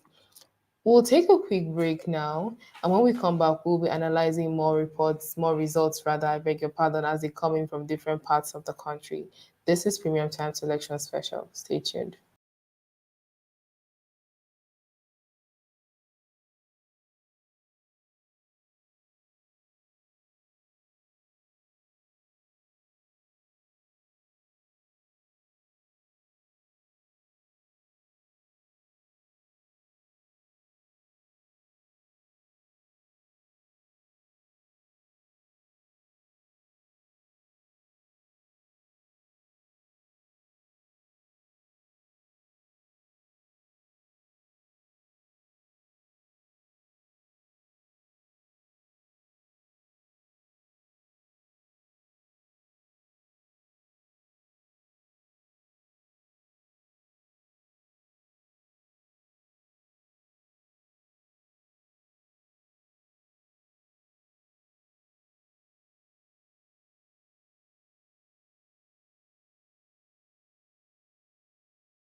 So the truth is, INEC did not inform anyone or the estates that the voting was going to be outside.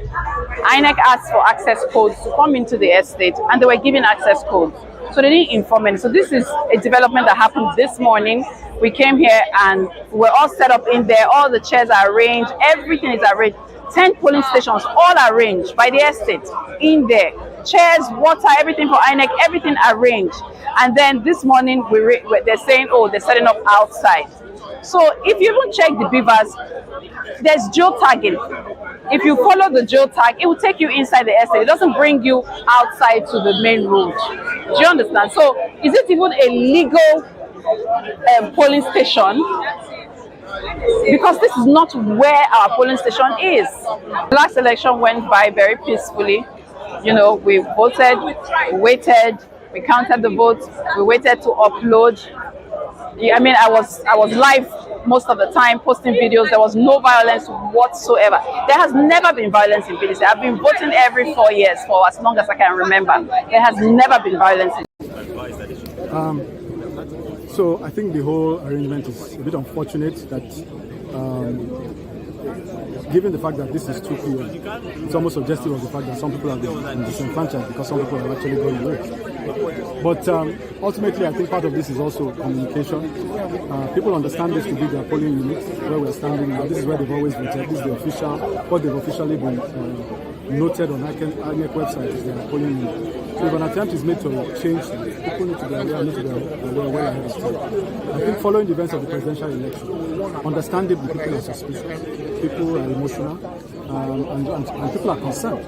And so I think part of what is being seen here today should actually be seen as civic engagement.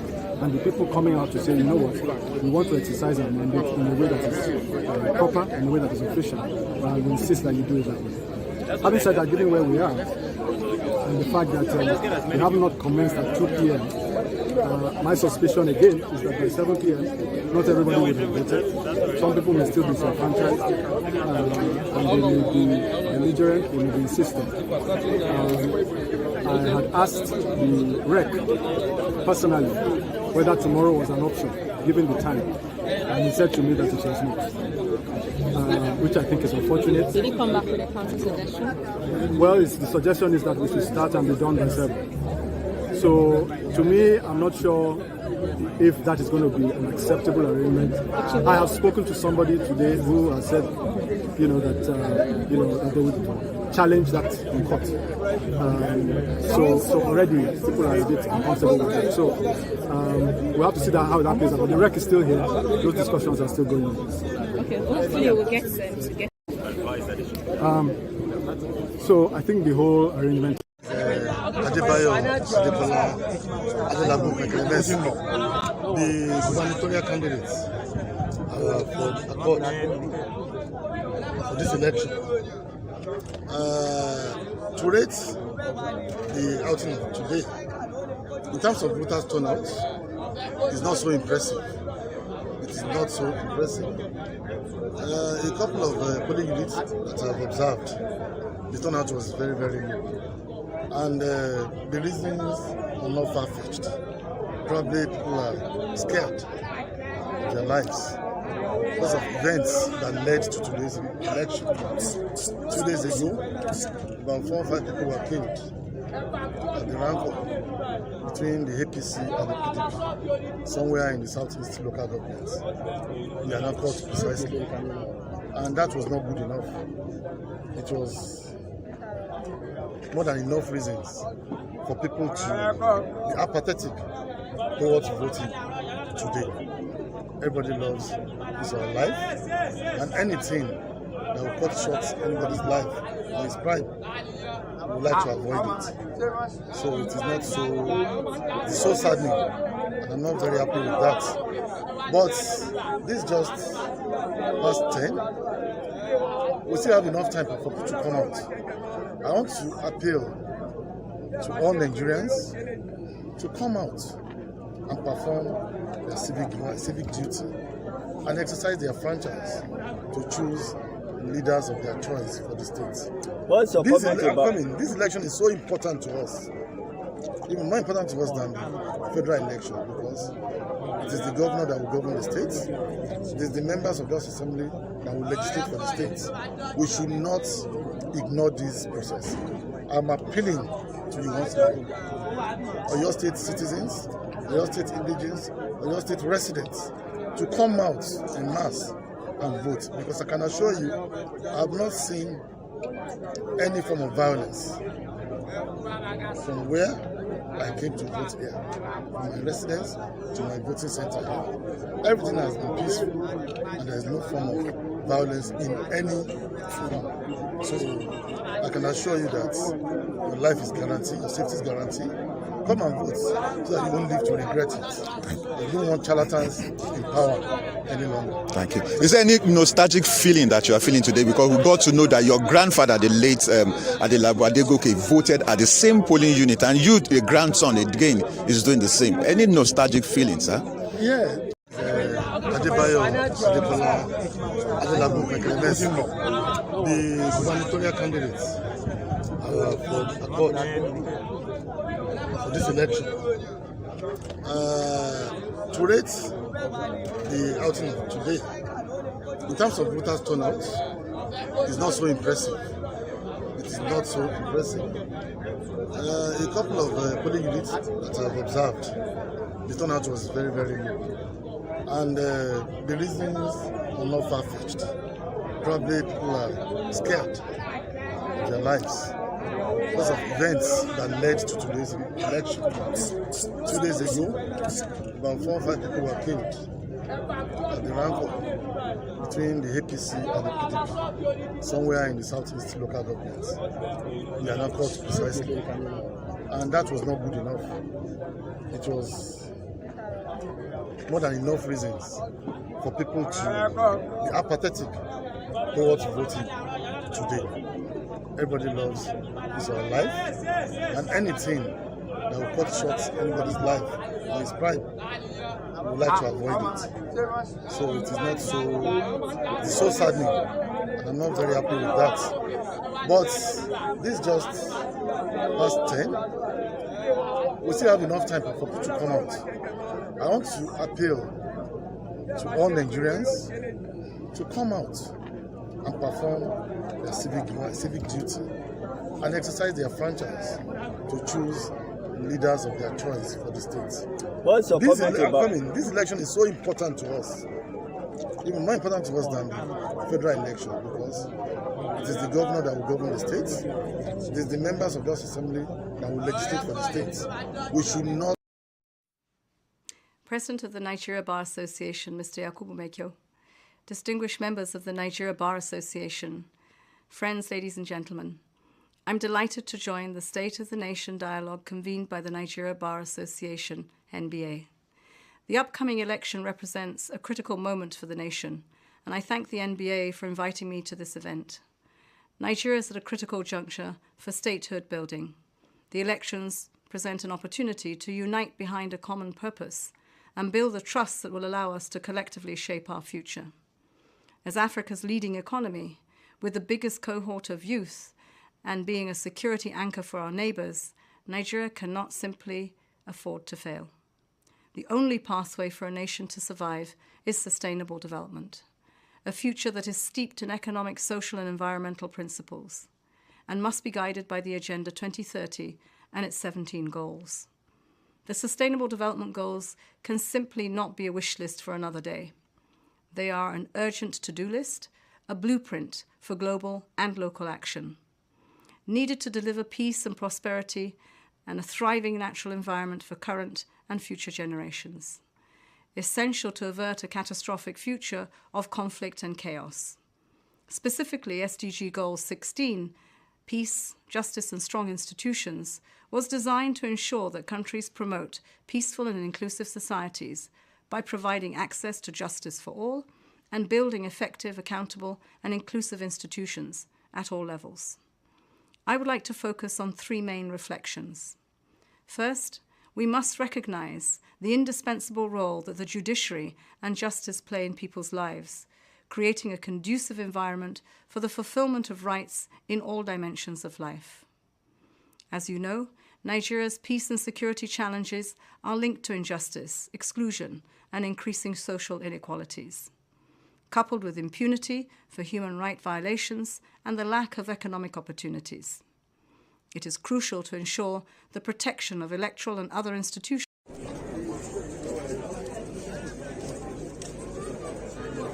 You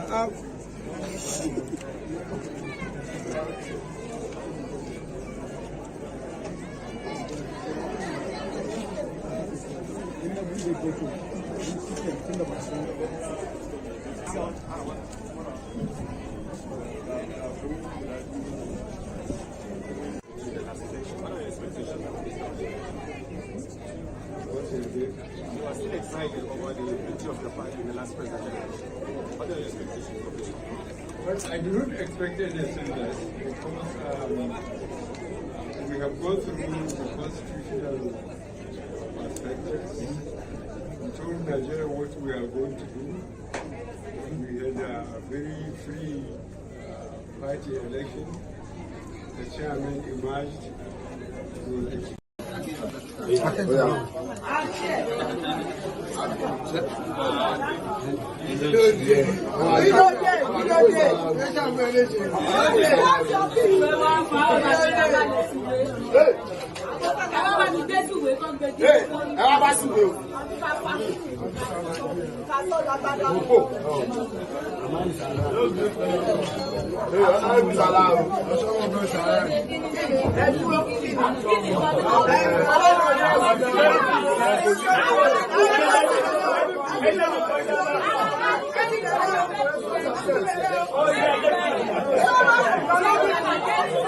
You believe in God, and when you know that people are suffering, you want to take them out from poverty.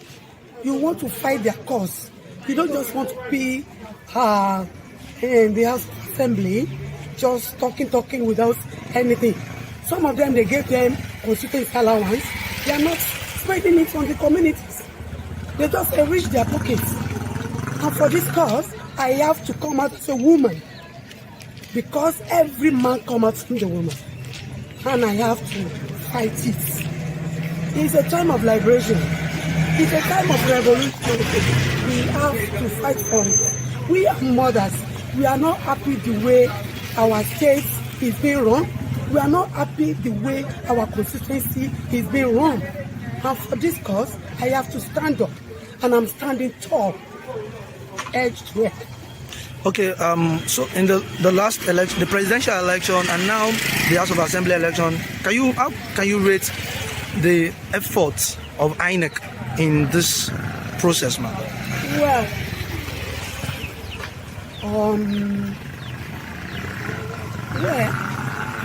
INEC is doing their job, but probably they still need to, raise up. There are some areas that they need to work on. That's what I can say. They are still lacking in some areas, so they need to raise up. Okay, thank you very much, ma'am. You're welcome. You believe in God, and when you know that people are suffering, you want to take them out from poverty. You want that we have hope, and we are not intimidated by this mafia type government that only gets the legitimacy from thuggery and violence. And I'm very proud of our people. I'm very proud of Lagosians. I'm very proud of Nigerians, because Lagos is a microcosm of Nigeria. And it's time for a new generation to stand and say, we want a new type of government. So I encourage them to continue. We are with them, we are behind them, and we are ensuring that every way we can support them, security-wise, they are doing that. What's the report that you've been getting from There's been widespread attempts of voter suppression.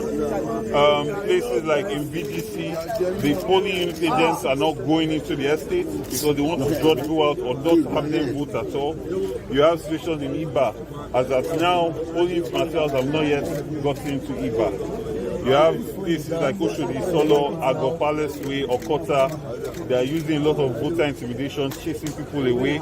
In Koshofe, Jipron, the APC thug has chased all Labour people out of the area, but we are on it. Okay, how will you describe the process here and also the Anifoshe is a community that they don't try nonsense, right? They don't try nonsense. We vote and our votes count. So I cannot use this word as a benchmark. They are chasing people away, right? Jodu, and in other parts of Ikeja as well that are more prone to violence. Okay, are you confident of allowing secretary for your life? Are you confident on that right now?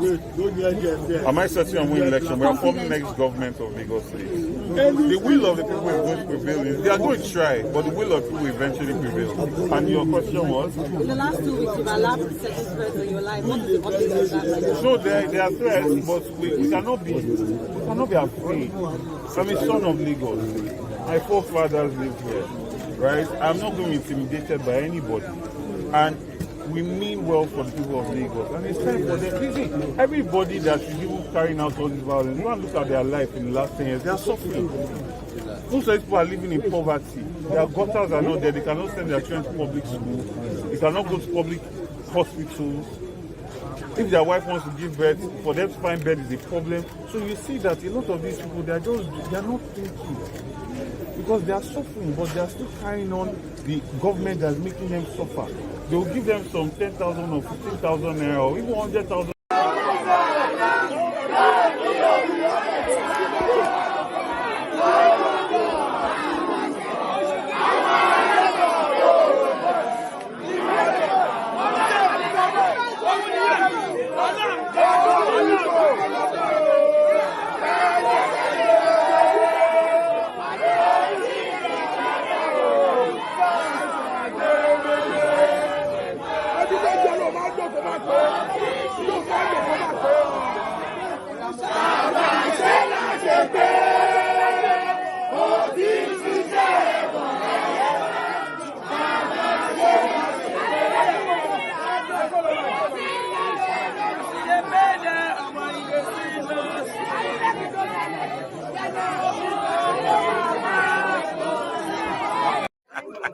All right. Good morning, distinguished senator. Okay, how is today? I know you are a candidate in the race. How is the race? What is beauty about my polling unit is that we don't force people to vote like showing you where to vote. Say if you don't vote for NNPP, you should not vote. We allow, because this is a cosmopolitan area where you have Igbo, other people, not only my village, this is my village. The other people who are like me, who are candidates like me, I think they will want to direct how the voting pattern should be. That's the beauty of it. You can vote for whoever you want to vote for. Politics is about development. If what I've done in this village, I've given them water. The water I brought as a senator, I did reticulation. I built school. I built road here. I have built hospital there. If that one cannot guarantee my vote, I've given scholarship, then why should I force my villagers to vote for me? Either I have not done well, or they are independent-minded. They can vote whoever they want. Okay. So the beauty is that it's going on well. I was worried about other areas. I got information about other areas. Okay. Thank you, Senator. We understand that during the presidential election, you lost your polling unit to Labour Party. If that happens today, will you accept? Still accept. I have no option. You know why? Because Igbo people, the next one poll is a mechanic village. You have over 5,000 Igbo people around here. So they can vote for whoever they want to vote for. And I accepted it. I didn't force it. There are some places that will not allow Igbo to vote. Because I'm from here.